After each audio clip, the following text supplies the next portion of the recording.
Bonjour à toutes et à tous et bienvenue pour cette matinale du 6 janvier 2024. Cette vidéo s'appelle BTC to the Moon mais pour de vrai. Vous allez voir, c'est pas un titre putaclic et ça vaut vraiment le détour. On commence directement avec la map des cryptos. J'ai plein de pages à passer, du coup il faut que je sois vraiment assez rapide sur chacune d'entre elles. Donc en gros on se prend un moins 10 à moins 15% sur tous les altcoins. Le marché attend simplement la décision de la Fed, de la SEC, pardon. Hier, comme news assez importante, on a la SEC qui a annoncé ne plus rien avoir à redire sur les demandes de tel spot des fonds, parce que vous savez qu'il y a eu pas mal de va-et-vient. En gros, tout le monde avait upload ses demandes pour le ETF spot. La SEC disait il faut changer ça, etc., etc. Et jusqu'à hier où il n'y avait plus rien à redire. Et tous les fonds, tous directement, hier, dans l'après-midi, on a les nouvelles, et directement hier soir, tous avaient fait une petite mise à jour et posté leur dernière demande, on va dire finalisée, à la SEC. Donc tous les fonds sont vraiment dans les starting blocks, ils sont tous prêts à commencer avec leurs ETF spot Bitcoin. Donc c'est ce qu'on a, hein. Voilà, ici on a eu l'annonce hier dans la journée. SEC has no additional feedback for Bitcoin ETF applicants. Ensuite, news qui évidemment passe à travers, puisqu'on ne voit que l'ETF, donc moi en tout cas je ne l'ai pas vu avant ce matin. C'est Celsius, j'ai vu passer vite fait, mais très vite fait. Celsius qui s'apprête à une stake plus de 450 millions de dollars d'Ethereum pour rembourser tout simplement leurs créances. Ils ont plus de 2% du total des ETH stakés et ils veulent retirer plus de 200 000 ETH, soit pas loin de 1,5 milliard de dollars. Mais après, ça va se faire. Donc ici, on voit la demande de dépôt des ETH, parce que lorsqu'on veut staker ces Ethereum, c'est pas open bar, il faut attendre que certaines personnes sortent, etc., etc. Et donc ici, il fallait faire la queue simplement pour stacker ces Ethereum. Et ici, c'est la demande de sortie et en rouge, en rose, et on voit clairement qu'il y a un énorme pic dû à Grayscale. Mais c'est comme on va dire, c'est comme FTX sur Solana, qui a plus de 3 milliards derrière moi, c'est pour ça que je suis pas fan de Solana, on va dire. Mais ça prend du temps. On parle de beaucoup d'argent et ça prend évidemment du temps. Est-ce qu'il faut s'inquiéter pour la décentralisation, pour le cours d'Ethereum? Je ne pense pas. Et d'ailleurs, je pourrais faire une vidéo là-dessus, mais moi je suis assez bullish sur Ethereum quand même. Après, je pense que il peut vite récupérer de la hype. Après tous les ETF Bitcoin Spot, ça va rapidement être autour de l'ETF ETH Spot. On a Vanek aussi hier qui a fait une annonce sur Twitter.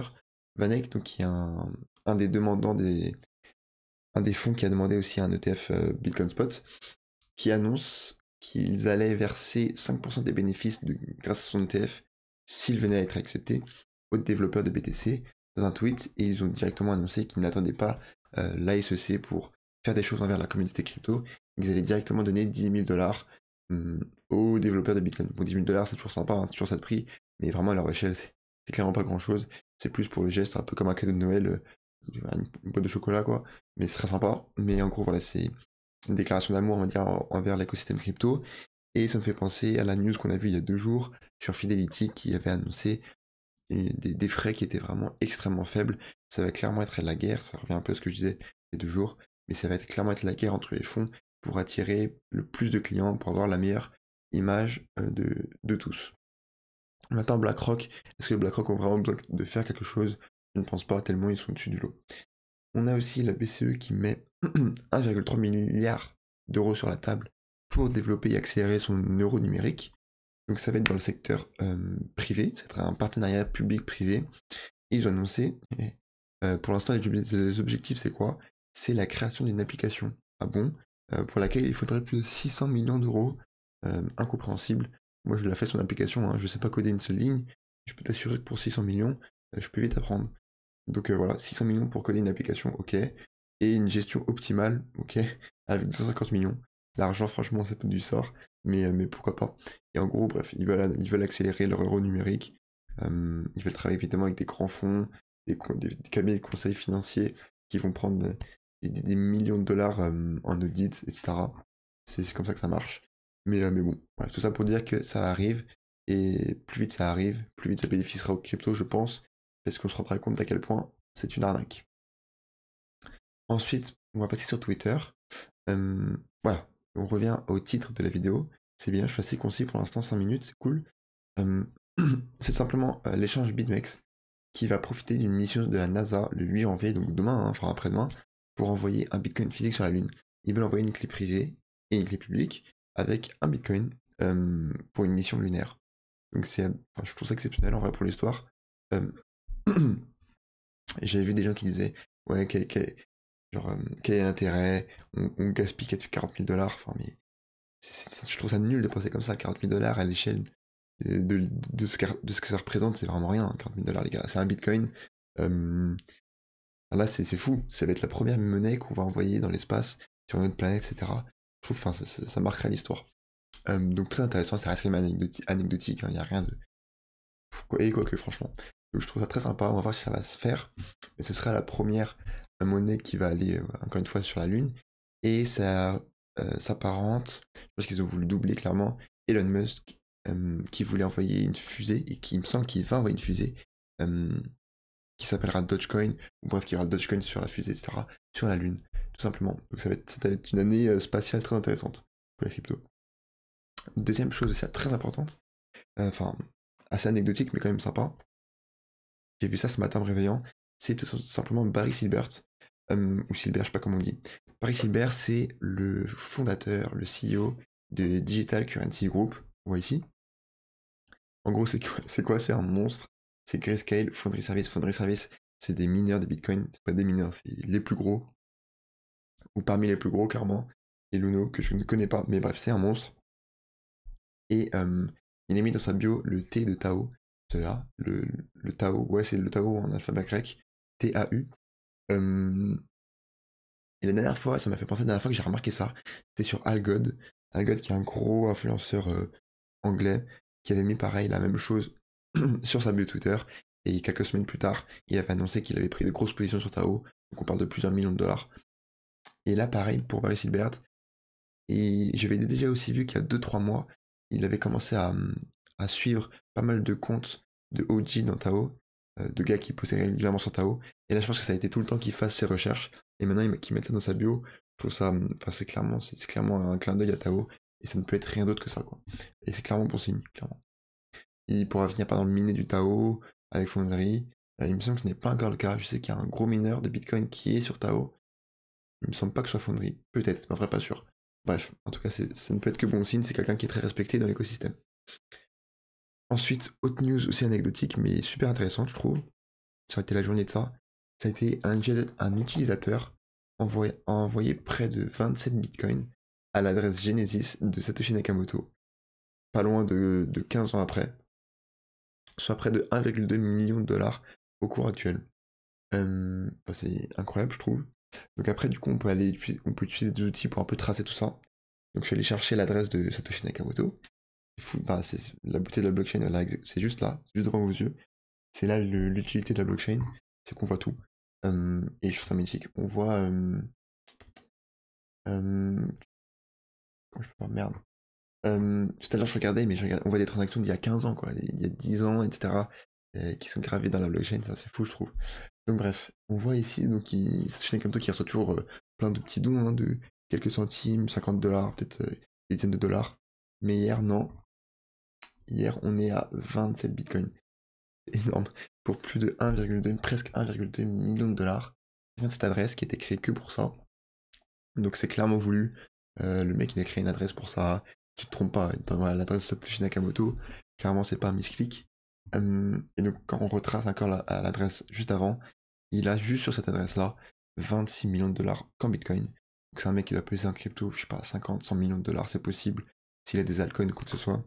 Et hier, il faisait clairement un tri. Il a fait plein de transactions vers Coinbase, Binance, etc., Hot Wallet, etc., etc.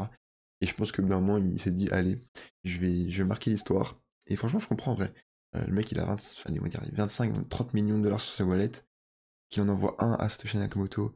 C'est oui, c'est beaucoup d'argent, mais c'est de l'argent brûlé, donc pour nous, ça nous va. Hein. C'est un bitcoin qui ne reviendra plus jamais en circulation. Mais franchement, c'est marqué l'histoire. Il a rendu honneur au créateur de Bitcoin. Et je trouve ça sympa. Il est devenu riche grâce au Bitcoin, grâce à lui. Il leur a envoyé un petit peu de ce qui lui appartenait. Je trouve ça sympa. Autre chose, faut pas oublier, c'est tout simplement le halving. À la fin, le plus gros catalyseur dans l'écosystème des cryptos, c'est le halving, c'est pas les ETF. Et ça arrive dans 3 mois. Très intéressant à voir. Pourquoi? Parce qu'ensuite, je vais aller regarder sur des graphiques.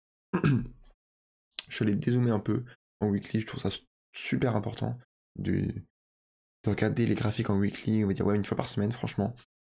Ça permet de vraiment dézoomer et on voit que regardez, les variations qu'on voit aujourd'hui, qu'on a vu cette semaine, elles sont fortes. Et après, sur le niveau weekly, c'est rien du tout, quoi. Donc, au niveau des volumes profile, qu'est-ce que ça nous annonce quand on voit cet indicateur? C'est que clairement, on ne retournera plus jamais en dessous des 30 000 $. Et très peu de chance, on va dire. Capo, je sais pas si vous le suivez, c'est un influenceur Twitter, un mec qui était un des plus connus, et qui est beer depuis ce moment-là. Depuis ce moment-là, il annonce qu'on va aux 12 000 $. Ici, il a continué, ici, il continue, ici, il continue. Il est clairement dans le déni total, et il a mis un post sur son Telegram il y a quelques jours, disant, en gros, mais très sérieusement, son analyse, c'est ça. Et on voit 12 000 $. Je vois pas comment tu peux dire ça, mais ok. Donc bref. Ça peut dire en gros, voilà, là il y a très peu de chances qu'on revienne en dessous des 31 000 $. Ici ça veut dire qu'il y a plein d'ordres, il y a plein de volume. C'est une zone qu'on a énormément travaillé. On a eu beaucoup de mal à la passer. Elle, en tant que résistance, elle a été très forte. Mais du coup maintenant qu'on l'a franchie, ça va devenir un très gros support. Donc franchement, peu importe ce qui se passe ici, si on vient ici, je pense qu'ici c'est une zone d'achat, excusez-moi, absolument parfaite. Et l'idée c'est que on va regarder ce qui s'est passé au dernier bull run. Ici, en gros, on voit le Gaussian Channel, pardon. On est repassé sur le vert et on l'a clairement franchi. On l'a franchi, franchement, voilà. On est clairement ici. On est passé au vert. Là, c'est l'anomalie du Covid. On va dire que ça ne compte pas. Voilà. Nous, on va dire qu'on est là. Le seul truc. Non, pardon, on est là. On est là. On est là. Mais le truc qui est embêtant, c'est que le bear market, il a duré plus longtemps. Le dernier bear market, il a duré plus longtemps. Mais en gros, on est déjà à un RSI qui est déjà super élevé. Et ici, ce qu'on est venu faire, par exemple, c'était avant.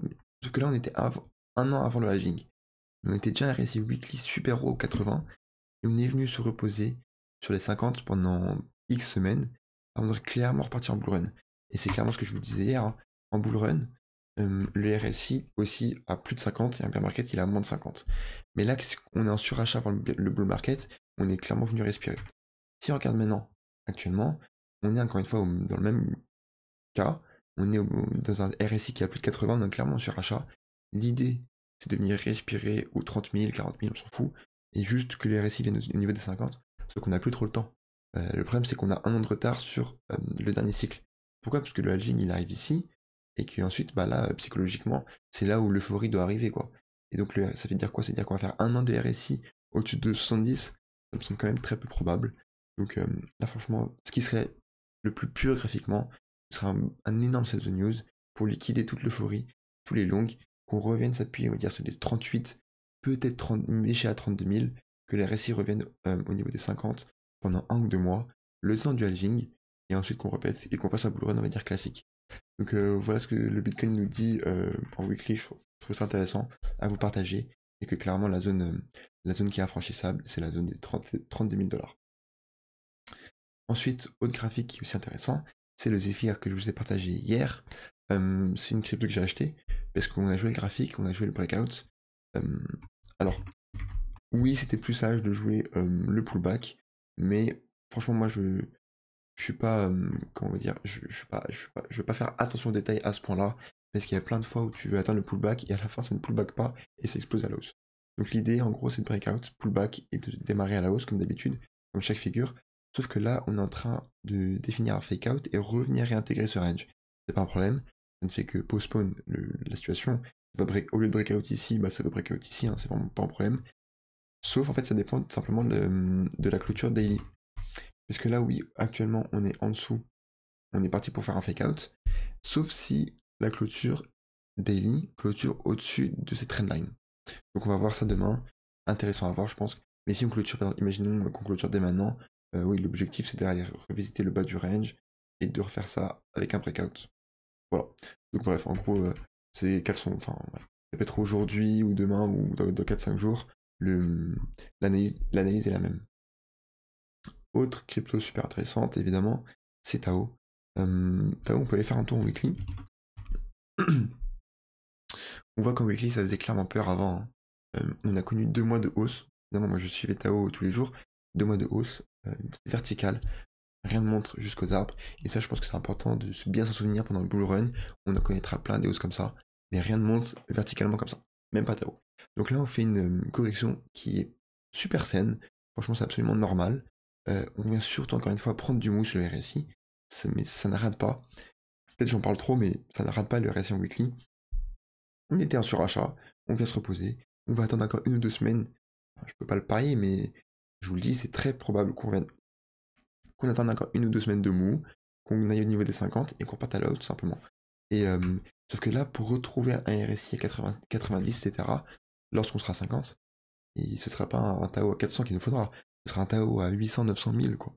Je pense que la prochaine jambe haussière tendra vers les 1000 $. Donc là, on fait une correction qui est légère, franchement. C'est pas une correction violente, hein. Ça sera une correction normale. Là, on est sur une correction plutôt légère. Et si on regarde en daily, si vous n'êtes pas positionné dessus, etc., je pense que c'est le très bon moment de faire ces recherches. Pourquoi? Parce qu'on est à un plus de 70% par rapport au prix d'il y a un mois. C'est énorme. Franchement, même moi qui ai un prix d'achat autour des 50-60 $, j'en ai racheté il y a une petite semaine. Je pense que je vais en racheter. Parce que il me semble, enfin pour moi c'est une aubaine. Simplement. Et autre crypto super intéressante, je trouve, ça a été Akash. On est à Akash en weekly. Akash, j'en ai acheté autour de 1 $, mais malheureusement, c'est que 1, voire 1,5% de mon portefeuille. Mais du coup, il s'est super bien porté. Et pareil, encore une fois, donc là, on est dans le scénario de Tao, mais il y a un mois, on est sur une crypto qui a explosé. On est sur un RSI à 80. Je ne rachète pas. J'avais été recherché sur Akash, mais je n'ai pas acheté. Et moi, clairement, je pourrais revenir. On reviendra dans un mois, on verra ce qui se passe. Mais ici, je pense qu'il y a une énorme zone. Je pense qu'on va venir se reposer sur cette zone. Encore une fois, sur la même histoire. Venir se soulager sur le RSI, faire un petit range, ensuite breakout avec un pullback et repartir à la hausse. Et donc moi, je vais mettre des ordres d'achat ici, parce que je pense que ça sera des cours très intéressants. Encore une fois, les cryptos qui explosent maintenant, je pense, seront en bonne santé pour le prochain bull run. Voilà pour tout pour la vidéo d'aujourd'hui. Merci d'avoir suivi. Si vous êtes encore là, n'hésitez pas à me mettre un petit like et un petit commentaire. Franchement, ça me fait super plaisir. Et abonnez-vous. Et je vous dis à demain pour une matinale ou à tout à l'heure pour un dossier spécial. Ciao, ciao.